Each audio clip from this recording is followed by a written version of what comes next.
स्वागतम सुस्वागतम.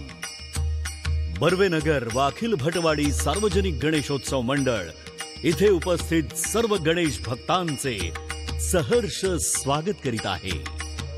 स्वराज्य तोरण स्वराज्य तोरण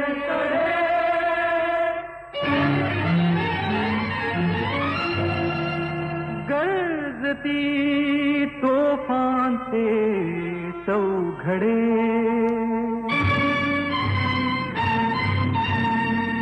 मराठी पाऊल पडते पुढे, मराठी पाऊल पडते पुढे. 2400 वर्षांचे आयुष्यमान लाभलेली आपली मराठी देशाच्या प्राचीन भाषांपैकी एक असून मराठी भाषेचं पुरातत्व अनेक ग्रंथांमधून आणि शिलालेखांमधून सिद्ध झालं आहे. गाथा सप्तशती आणि लीळा चरित्र या महान ग्रंथांनी मराठी भाषेचा पाया रचला.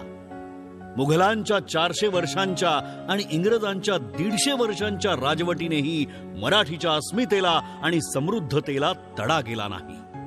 संत ज्ञानेश्वरांनी किंबहुना सर्व सुखी पूर्ण होवुनी तिही लोकी,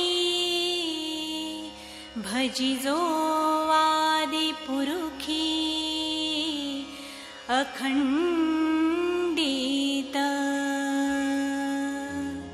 ही पसायदान रूपी विश्व प्रार्थना आळवली. त्यांच्या ज्ञानेश्वरीच्या रचनेने ज्ञानाची कवाडे सर्वदूर नेऊन ठेवली. संत तुकोबा रायांनी हेची दान देगा देवा तुझा विसर न व्हावा, विसर न व्हावा तुझा विसर न व्हावा. गुण गाईन आवडी हेची माझी सर्व जोडी, माझी सर्व जोडी हेची माझी. असे विठाईला सांगत न लगे मुक्ती आणि संपदा, संत संग देई सदा. तुका म्हणे गर्भवासी सुखे घालावे आम्हासी, असे म्हणत दुसरे पसायदान मागितले. समर्थ रामदासांनी दासबोध लिहिला आणि मनाचे श्लोकद्वारे ते घराघरात मुखामुखात पोहोचले. संत एकनाथांनी भारुडे रचत एकनाथी भागवत, भावार्थ रामायण आदी ग्रंथ रचले. या सर्व संत वाणीतून महाराष्ट्र भक्तिमय झाला. टाळ मृदुंगाच्या साथीने वारीचा उगम झाला. 800 वर्षांपासून सुरू असलेली वारी ही महाराष्ट्राचा मानबिंदू आहे. वारी म्हणजे मनाची पंढरी आणि कैवल्याचे धाम आहे. वारकऱ्यांची एकजूट, सहनशीलता, संस्कृती आणि भक्ती यांचा सुरेल संगम आहे.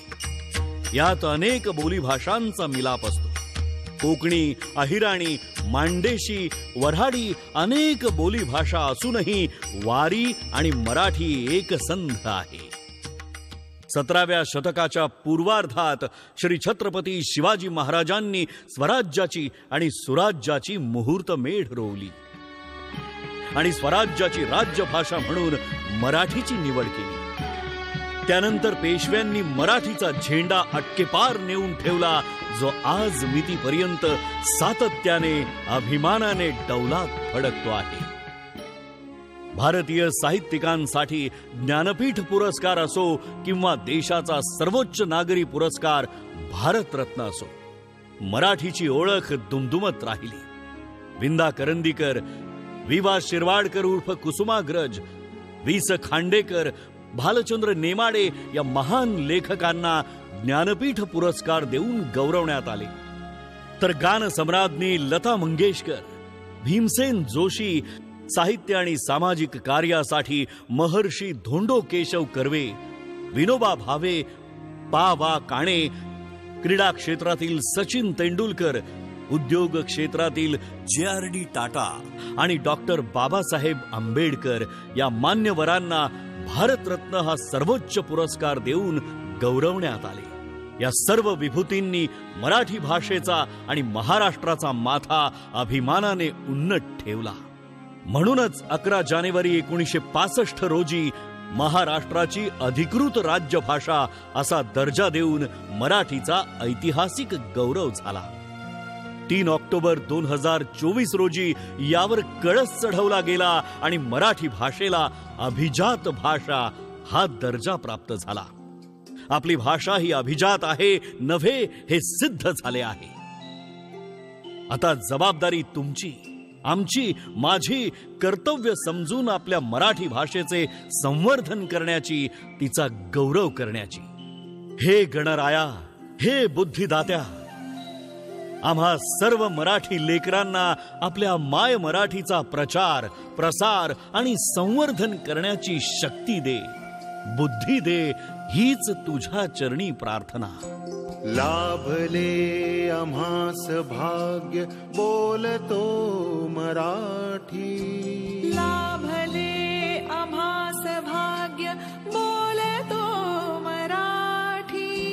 झालो खरेच धन्य ऐकतो मराठी. धर्म पंथ जात एक जाणतो मराठी.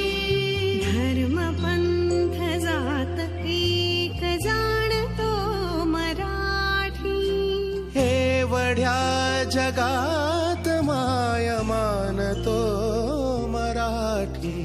बोलतो मराठी, ऐकतो मराठी. जाणतो